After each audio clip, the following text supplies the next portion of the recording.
Aujourd'hui, on va vivre ensemble une époustouflante et grandiose cérémonie. Une communion entre la nature, les arts et la science. Un extraordinaire et le plus court festival montréalais de votre vie. Une éclipse solaire! Et je vois que certains ont déjà mis leurs lunettes parce que le premier contact est fait. La Lune a touché le Soleil. Ça fait déjà presque 2 minutes. Vous voyez? On en a de la chance, chers Montréalais, en cette journée radieuse. Est-ce qu'on pourrait avoir une plus belle météo? Impossible. À Montréal, c'est quand même incroyable.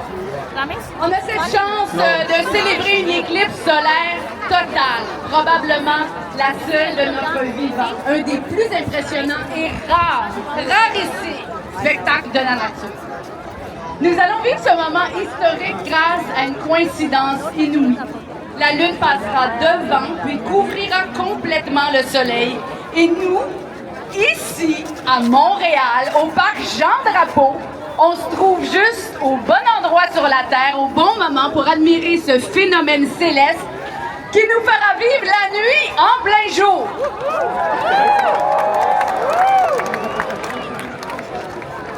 Une éclipse totale n'est pas survenue à Montréal depuis 1932 et ne se reproduira pas à Montréal avant 181 ans, en 1205. Alors, je ne sais pas pour vous, mais moi, je ne serai pas là.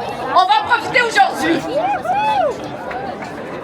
Pour marquer cet événement, le parc Jean-Drapeau, qui fête cette année ses 150 ans, s'est uni avec Espace pour la vie pour vous permettre d'être aux premières loges de l'éclipse du siècle.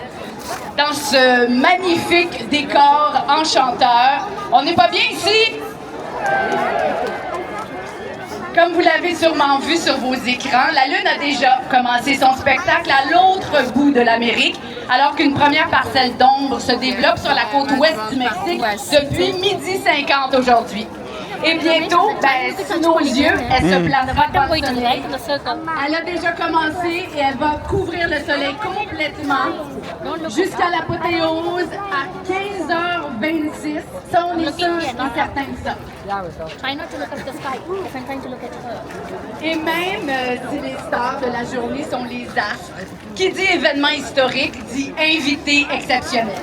En plus de DJ champion, se joindront à nous la grande, l'incomparable Madame Diane Dufresne.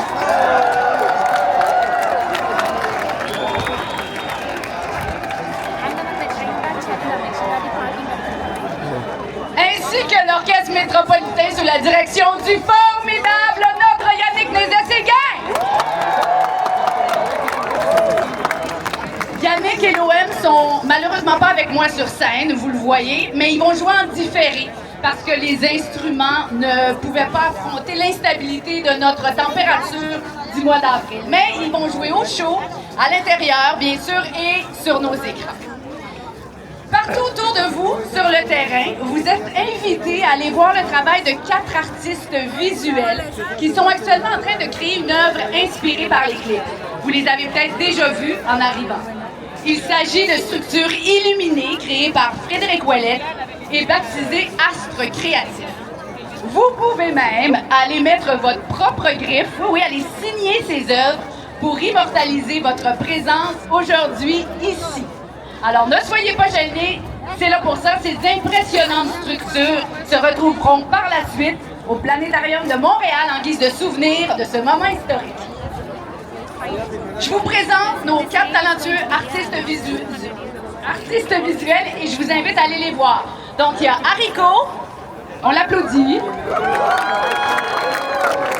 Emmanuel Laflamme, Cédric Taillon et Johanna Reynaud. Alors, les 4 travaillent très fort. Allez les voir, allez signer leurs œuvres. Ils vont être contents.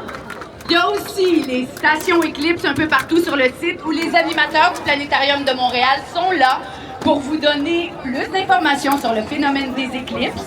Ils vont vous renseigner sur les différents types d'éclipses, vous montrer des méthodes ingénieuses pour les observer et vous présenter la géométrie céleste des éclipses à l'aide de modèles réduits. C'est pas beau ça? À ce sujet, quelques informations pour vivre ce moment magique en toute sécurité. On en a parlé beaucoup, mais on va en parler encore. À l'entrée, nous vous avons remis des lunettes certifiées. Montrez-moi vos lunettes! Wow! C'est le plus bel accessoire mode de la journée. Alors, les lunettes de soleil régulières ne protègent pas les yeux pour l'observation d'une éclipse solaire. Assurez-vous que les lunettes s'ajustent correctement sur le visage. N'hésitez pas à les maintenir en place avec les mains. Parfait. Les lunettes certifiées peuvent être placées par-dessus des lunettes de vue normale. C'est bon? Très important pendant toute la phase partielle, donc en ce moment, de l'éclipse qui débutera, qui a commencé. Lorsque vous observerez le soleil, vous devez porter impérativement les lunettes certifiées. Vous ne pourrez les retirer que pendant la courte phase de la totalité qui va durer combien de temps? 1 minute 28, vous êtes proche, vous gagnez. Pour ce faire, ici au parc Jean-Drapeau, une image et un signal sonore vous indiqueront quand vous pourrez retirer les lunettes. Ensemble, on écoute le signal sonore.